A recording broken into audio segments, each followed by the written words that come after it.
سلف تھے، ان کا نام میرے ذہن سے نکل گیا ہے، واقعہ بالکل سچا ہے۔ ان کے گھر نا باہر رش لگا ہوا، تو ساتھ والے نے پوچھا کہ یہ اتنے لوگ آئے ہوئے ہیں، افسوس بھی کر رہے ہیں، چہرے اترے ہوئے ہیں، پتہ نہیں کیا وجہ ہے۔ تو انہوں نے پوچھا کہ کوئی فوتگی ہو گئی ہے؟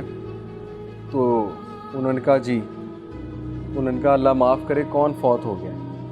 انہوں نے کہا کہ بس آپ ایسے ہی سمجھیں جیسے میرے گھر والے فوت ہو گئے۔ تو وہ انا للہ و انا الیہ راجعون انہوں نے پڑھا، انہوں نے کہا کہ بڑا دکھ ہوا سن کے۔ انہوں نے کہا کہ نہیں، اصل میں بات یہ ہے کہ ایک اور بندے نے انہیں کہا کہ بات اصل میں یہ ہے کہ وہ حدیث ہے نا صحیح بخاری کی، کہ جس کی عصر کی نماز جان بوجھ کے نکل گئی، تو it is as if he has lost his family. یہ ان کے دوست حضرات آئے ہوئے افسوس کرنے کے لیے ان کے ساتھ کہ آپ کی عصر کی نماز نکل کیسے گئی۔ اب یہ ہمارے لیے عجیب واقعہ ہے، ایسا کہاں ہوتا ہے؟ ہم تو کسی کو افسوس کرنے نہیں جاتے، لیکن وہ کمیونٹی ایسی تھی، وہ سوسائٹی ہی ایسی تھی کہ وہاں عابدون تھے سارے کے سارے، وہ باقاعدہ ایک دوسرے پہ نظر رکھتے تھے، حال چال پوچھتے تھے کہ آج مسجد میں آپ کیوں نہیں آئے۔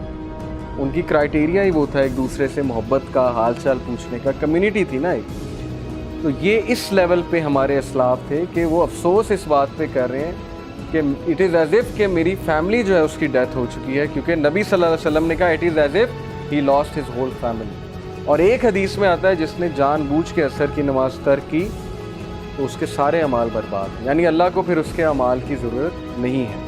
Carry one thing how to please اللہ، صرف ایک چیز کو کیری کریں، اگر کیری ہی کرنا ہے، سر پہ سوار ہی اگر کسی چیز کو کرنا ہے تو ٹینشنوں کو سوار نہ کریں، پریشانیوں کو سوار نہ کریں، اس چیز کو سوار کریں کہ میرا رب مجھ سے راضی ہے کہ نہیں ہے۔ جس بندے کے سر پہ یہ چیز سوار ہوگی وہ نماز کبھی نہیں چھوڑے گا، وہ کہیں بھی جا کے نماز پڑھ لے گا، چاہے وہ کہیں بھی ہے، کیونکہ اس کے سر پہ یہ چیز سوار ہے کہ میرا رب کہیں مجھ سے ناراض نہ ہو۔